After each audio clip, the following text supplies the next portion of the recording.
বান্দা যখন সেজদা দেয় আল্লাহ তাআলা ওই বান্দা মহব্বত করে পিঠে মাথায় কুদরতি ভাবে আল্লাহ যেন হাত বুলায়, আল্লাহ যেন মায়া করে, আদর করে। আনিস আসছো না, আমাকে সেজদা দিলা, আচ্ছা উঠো, ইরফা রাসাক, তোলো মাথা তোলো, বসো। তো বান্দা বসে, তো আল্লাহ তাআলা বলে আচ্ছা তো আর কিছু বলবা? তো বান্দা বলে আত্তাহিয়াতু লিল্লাহ ওয়াসসালাওয়াতু ওয়াত-তাইয়্যিবাত। আল্লাহ বলে আচ্ছা আমার প্রশংসা করছো, ঠিক আছে, খুশি হলাম, আর কিছু? তো বান্দা এবার বলে আল্লাহুম্মা সাল্লি আলা মুহাম্মদ ওয়া আলা আলি মুহাম্মদ, মানে পুরাটা আর কি। তো এবারে আল্লাহ বলে মাশাআল্লাহ, আমার বন্ধুর প্রতি দুরূদ পড়লা, আমি তাতেও খুশি হলাম, আর কিছু বলবা?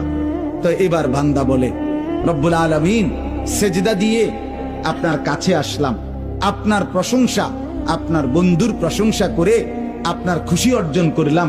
এইবার আমার মূল চাওয়া আছে, আল্লাহুম্মা ইন্নী যালামতু নাফসি যুলমান কাসীরা, আমি না বড় বেশি নাফরমান মাওলা, আমার গুনাহ অনেক বেশি, আমার পাপ অনেক বেশি, আমি খুব বেশি গুনাহ করেছি, আর আপনি ছাড়া আমার মাফ করার কেউ নাই।